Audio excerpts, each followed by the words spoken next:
L'histoire de l'Afrique est remplie de femmes puissantes qui ont façonné l'histoire. Parmi elles, Taitu Betul brille d'une lumière particulière.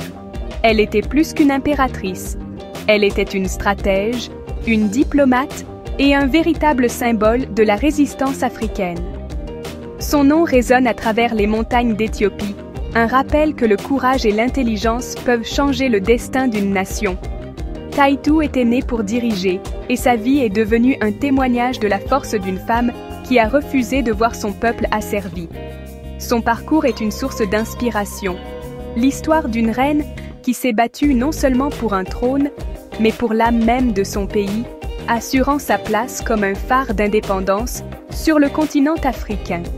Née vers 1851, dans l'une des familles aristocratiques les plus puissantes d'Éthiopie, Taitu Betul était destinée à l'influence. Son lignage était une tapisserie de nobles guerriers et de joueurs politiques astucieux, lui donnant accès aux plus hautes sphères de la société dès sa naissance. Elle a grandi entourée de discussions sur le pouvoir, la stratégie et la gouvernance, absorbant les complexités de la politique éthiopienne dès l'enfance. Cet environnement privilégié n'a pas été gaspillé sur elle. Il est devenu le terreau fertile où son intellect aiguisé et sa forte volonté ont été cultivés. Son éducation était exceptionnelle pour une femme de son temps, couvrant non seulement la littérature et la religion, mais aussi l'art de la politique, la préparant à un avenir qu'elle ne pouvait pas encore imaginer, mais pour lequel elle était intrinsèquement faite. L'éducation de Taitu allait bien au-delà de l'apprentissage traditionnel. Elle a développé un talent remarquable pour les langues, maîtrisant le gé'ez, la langue liturgique classique, ce qui lui a donné une profonde compréhension du cœur culturel et religieux de sa nation. Elle était aussi une poétesse talentueuse et une joueuse d'échecs accomplie, un jeu qui a aiguisé sa pensée stratégique et a préfiguré son futur rôle de conseillère militaire. Ses compétences diplomatiques ont été affûtées dès son jeune âge, apprenant à naviguer dans le réseau complexe d'alliances et de rivalités qui définissait la noblesse éthiopienne. Cette combinaison de connaissances culturelles profondes et d'un esprit stratégique aiguisé en a fait une figure redoutable, bien avant qu'elle ne porte une couronne. Son chemin a croisé celui de Ménélik, alors roi du Choa et un homme ambitieux de s'unir l'Éthiopie sous son règne.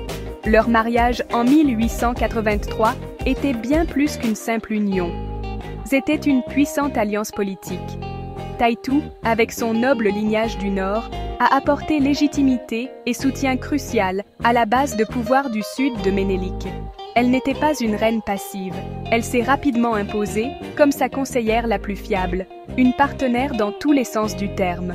Son sens politique était immédiatement apparent, et Ménélik est venu à se fier fortement à son jugement. Ensemble, ils ont formé un duo dynamique, un roi et une reine, prêts à forger une Éthiopie moderne, unifiée et indépendante. En tant qu'impératrice, Taitu Betul ne resta pas dans l'ombre de son mari. Elle fut une force motrice pour la modernisation, une visionnaire qui comprit que l'Éthiopie devait évoluer pour protéger sa souveraineté.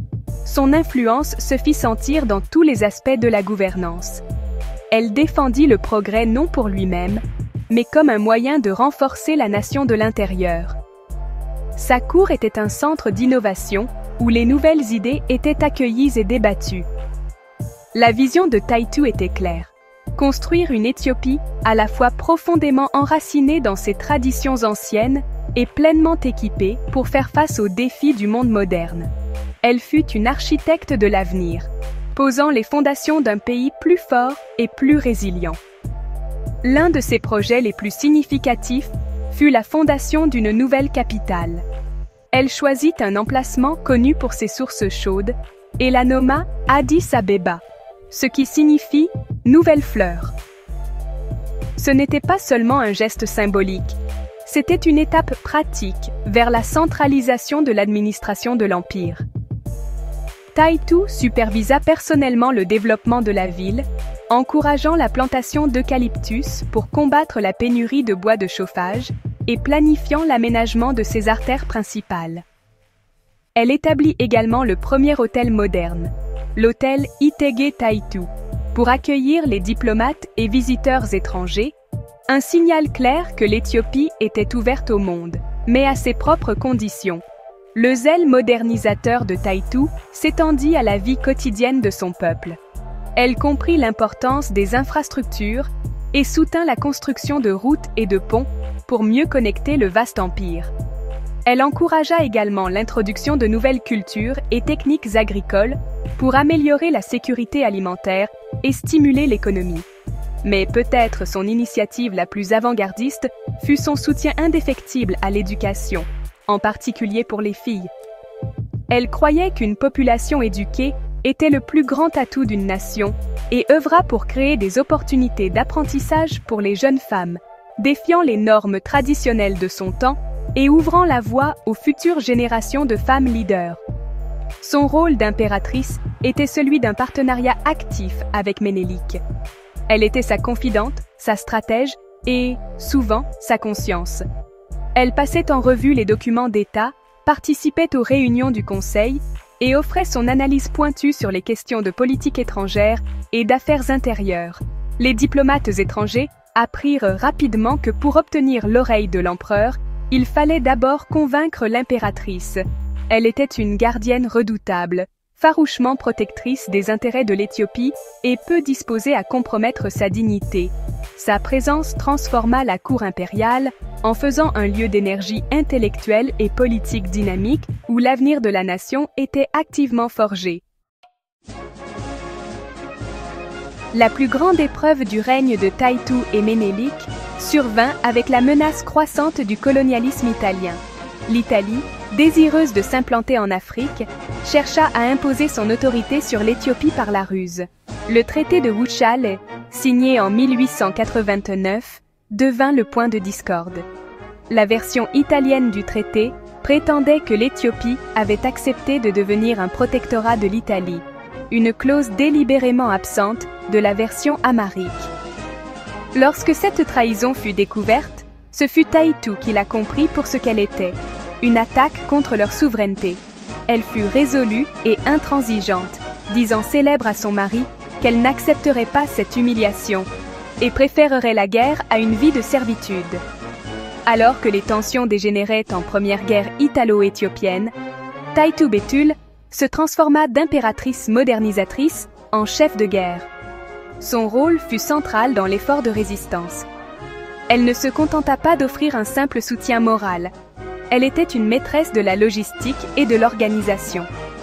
Elle mobilisa les ressources, veillant à ce que la vaste armée éthiopienne soit nourrie, approvisionnée et soignée lors de sa longue marche vers le front nord.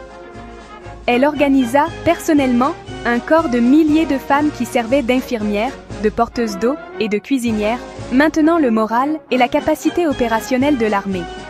Sa présence était un puissant symbole d'unité nationale, montrant que la défense de l'Éthiopie était une tâche pour chaque citoyen, homme ou femme.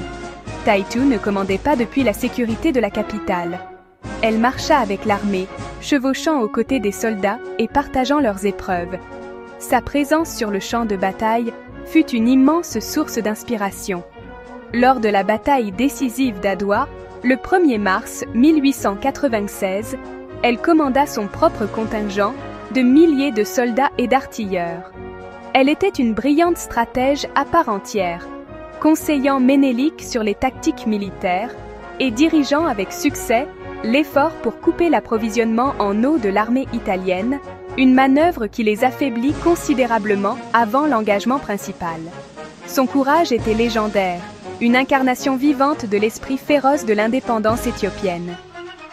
La victoire d'Adwa fut un exploit retentissant qui résonna à travers le monde. L'Éthiopie, sous la direction de Ménélik et Taitu, avait vaincu de manière décisive une puissance coloniale européenne, préservant son indépendance et brisant le mythe de l'invincibilité européenne. Cette victoire assura à l'Éthiopie sa place en tant que nation souveraine et lui valut un respect renouvelé sur la scène internationale. Pour Taitu, ce fut la justification ultime de sa position inébranlable. La lionne d'Adwa, comme elle fut surnommée, avait non seulement défendu la liberté de sa nation, mais avait également consolidé son propre statut comme l'une des plus grandes femmes leaders de l'histoire. Après le triomphe d'Adwa et la mort de l'empereur Ménélique en 1913, l'influence politique de Taïtou commença à décliner. Les nouvelles puissances à la cour, méfiantes de sa force et de son intelligence, la marginalisèrent systématiquement. Elle fut contrainte de se retirer du centre politique d'Addis Abeba et de prendre sa retraite sur les pentes sacrées d'Entoto, l'ancienne capitale, surplombant la ville qu'elle avait fondée. Pourtant, même dans cette réclusion forcée, son esprit resta indomptable. Elle dédia les dernières années de sa vie à ce qu'elle avait toujours valorisé, la foi, la communauté et l'éducation. Elle continua d'être une figure vénérée, un lien vivant avec un passé glorieux, ses conseils toujours recherchés par ceux qui lui étaient non fidèles. Sa retraite ne fut pas une fin, mais une transformation de son influence.